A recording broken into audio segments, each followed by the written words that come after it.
ఒక దేశానికి చట్టాలు ఎలా తయారవుతాయి? ఇది వినడానికి చాలా పెద్ద ప్రశ్నలా అనిపిస్తుంది కదూ. కానీ ఈరోజు మనం ఈ పెద్ద విషయాన్ని చాలా చాలా సింపుల్గా ఒక కొత్త కోణంలోంచి చూద్దాం. సరే, ఇప్పుడు చెప్పండి, ఒక దేశానికి ఏదైనా కొత్త రూల్ పెట్టాలంటే అన్నింటికీ ఒకే ప్రాసెస్ సరిపోతుందా? ఏమంటారు? ఒక క్షణం ఆలోచించండి, ఎందుకంటే సమాధానం లేదు, అంత సింపుల్ కాదన్నమాట. దీన్ని అర్థం చేసుకోవడానికి ఒక మంచి ఉదాహరణ ఉంది. మొత్తం ఈ చట్టాలు చేసే ప్రాసెస్ని ఒక పెద్ద వంటల పుస్తకంలా ఊహించుకోండి. అంటే కొన్ని సింపుల్ వంటకాలుంటాయి, కొన్ని స్పెషల్ వంటకాలుంటాయి. ఒక్కో సందర్భానికి ఒక్కో రకమైన వంటకం అవసరం. కరెక్టే కదా? దేశం విషయంలో కూడా అంతే. అన్ని చట్టాలు ఒకేలా తయారుకావు. అయితే మన వంటల పుస్తకంలో మొదటి రెసిపీతో మొదలుపెడదాం. దీన్ని మనం రోజూ చేసుకునే వంటకంలా అనుకోవచ్చు. అదే సాధారణ బిల్. పేర్లోనే ఉంది కదా, ఇది చాలా కామన్ అన్నమాట. సో అసలు సాధారణ బిల్లు అంటే ఏంటి? సింపుల్, జనరల్ చట్టాలకు సంబంధించినవి. దీని స్పెషాలిటీ ఏంటంటే దీన్ని లోక్సభలో అయినా ప్రవేశపెట్టొచ్చు, లేదా రాజ్యసభలో అయినా ప్రవేశపెట్టొచ్చు. ఫ్లెక్సిబిలిటీ ఎక్కువ. మరి ఈ వంటకం ఎలా తయారవుతుందో చూద్దానా? Step by step. ఫస్ట్ బిల్లుని సభకు పరిచయం చేస్తారు. తరువాత దానిమీద పెద్ద చర్చ జరుగుతుంది. ఆ తరువాత ఒక కమిటీ దాన్ని క్షుణ్ణంగా పరిశీలిస్తుంది. అంతా ఓకే అనుకున్నాక ఫైనల్ ఓటింగ్. ఒక సభ పాస్ చేశాక రెండో సభకు వెళ్తుంది. అక్కడ కూడా ఓకే అయితే లాస్ట్లో రాష్ట్రపతి ఆమోదానికి వెళ్తుంది. ఇదే ఫైనల్ టెస్ట్ అన్నమాట. సరే, మన రోజువారీ వంటకం అయిపోయింది. ఇప్పుడు కొంచెం స్పెషల్ రెసిపీస్ చూద్దాం. ఇవి దేశం డబ్బుకి అంటే బడ్జెట్కి సంబంధించినవి. అందుకే వీటిని బడ్జెట్ చేతనా వంటకాలు అనొచ్చు. డబ్బు విషయం కదా, చాలా జాగ్రత్తగా ఉండాలి. అందుకే ఈ రెసిపీస్కి కొన్ని స్పెషల్ ఇంగ్రీడియంట్స్, స్ట్రిక్ట్ రూల్స్ ఉంటాయి. ఎందుకంటే ఇది దేశ ఖజానాకి సంబంధించిన విషయం, జోక్ కాదుగా. సరే, ఈ రెండింటి మధ్య తేడా ఏంటో సింపుల్గా చూద్దాం. Money bill. దీన్ని కేవలం లోక్సభలోనే ప్రవేశపెట్టగలరు, అది రాష్ట్రపతి పర్మిషన్తోనే. లోక్సభ ప్రజలు నేరుగా ఎన్నుకున్న సభ కాబట్టి డబ్బు విషయంలో పవర్ వాళ్లకే ఎక్కువ. ఇక్కడ రాజ్యసభకి పవర్ చాలా తక్కువ.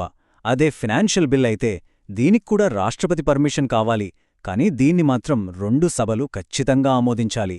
ఇది మేజర్ డిఫరెన్స్. ఇందాక రాజ్యసభకి పవర్ తక్కువ అన్నాను కదా, ఎందుకంటే ఈ 14 రోజుల రూల్ వల్ల. మనీ బిల్లు లోక్సభ నుంచి రాజ్యసభకి వెళ్ళాక వాళ్ళకి కేవలం 14 రోజులే టైముంటుంది. ఆ టైంలో వాళ్లు బిల్లుని వెనక్కి పంపాలి, మార్పులు సూచించినా సూచించకపోయినా సరే. ఒకవేళ పంపలేదా ఆటోమేటిక్గా పాస్ అయినట్టే లెక్క. సో ఈ విషయంలో లోక్సభకే ఫుల్ పవర్ ఉంటుంది.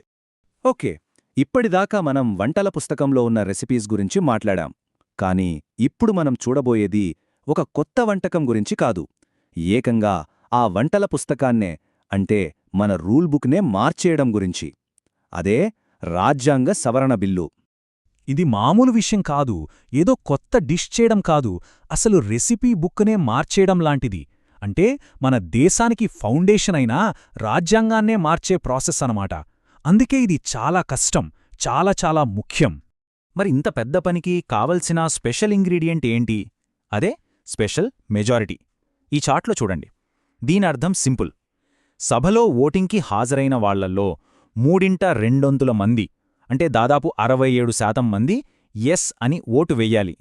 సింపుల్ మెజారిటీతో అయ్యే పని కాదు ఇది. ఇప్పుడు మన రెసిపీ బుక్లో చివరి రకం చూద్దాం. ఇది కాస్త డిఫరెంట్. ఇది మన కిచెన్ నుంచి వచ్చింది కాదు, ఒక గెస్ట్ ఇచ్చిన రెసిపీ లాంటిది. అదే ప్రైవేట్ మెంబర్ బిల్లు. దీని అర్థమేంటంటే గవర్నమెంట్లో మంత్రి కాని ఏ ఎంపీ అయినా సరే ఒక బిల్లును ప్రపోజ్ చేయొచ్చు. దీన్నే ప్రైవేట్ మెంబర్ బిల్లు అంటారు. అంటే ఇది ఒక ఇండివిడ్యువల్ ఎంపీ ఐడియా అన్నమాట. మరి ఈ గెస్ట్ రెసిపీస్ ఎంతవరకు వర్కౌట్ అవుతాయి? ఈ చార్ట్ చూడండి, మీకే క్లియర్గా అర్థమవుతుంది. ప్రవేశపెట్టే బిల్లుల సంఖ్య చాలా ఎక్కువ, కానీ చట్టాలుగా మారినవి చాలా చాలా తక్కువ. ఎందుకంటే వీటికి గవర్నమెంట్ సపోర్ట్ ఉండదు కదా. అందుకే ఇదొక రేర్ సక్సెస్ స్టోరీ లాంటిది. సరే, మనం ఇన్ని రకాల బిల్లులు అంటే ఇన్ని రకాల రెసిపీస్ గురించి చూశాం కదా, అసలు ఇన్ని రకాలెందుకు? అన్నీ ఒకే ప్రాసెస్లో చేయొచ్చు కదా అనే ప్రశ్న రావచ్చు. ఎందుకంటే మన కిచెన్ పర్ఫెక్ట్గా ఉండాలంటే అన్నీ కావాలి. మనీ బిల్లులు ఫినాన్షియల్ డిసిప్లిన్ని చూసుకుంటాయి. అమెండ్మెంట్ బిల్లులు మన రెసిపీ బుక్ అయినా రాజ్యాంగాన్ని కాపాడతాయి. ఆర్డినరీ బిల్లులు అన్ని విషయాల మీద మంచి చర్చకు అవకాశమిస్తాయి. ఇక ప్రైవేట్ మెంబర్ బిల్లులు ఇండివిడ్యువల్ ఎంపీలకు కూడా మాట్లాడే ఛాన్స్ ఇస్తాయి. ఇవన్నీ కలిస్తేనే మన డెమోక్రసీ అనే కిచెన్ బ్యాలెన్స్డ్గా ఉంటుంది. ముగించే ముందు ఒక ప్రశ్న. ఒకవేళ దేశం కోసం ఒక కొత్త రూల్ అనే రెసిపీని తయారుచేసే అవకాశం వస్తే అది ఏ రకమైన బిల్లుగా ఉంటుంది? ఒక సాధారణ బిల్లునా, లేక ఫైనాన్స్కి సంబంధించిందా, లేదా ఏకంగా రాజ్యాంగాన్నే మార్చేంత పెద్ద మార్పునా? ఒక్కసారి ఆలోచించండి.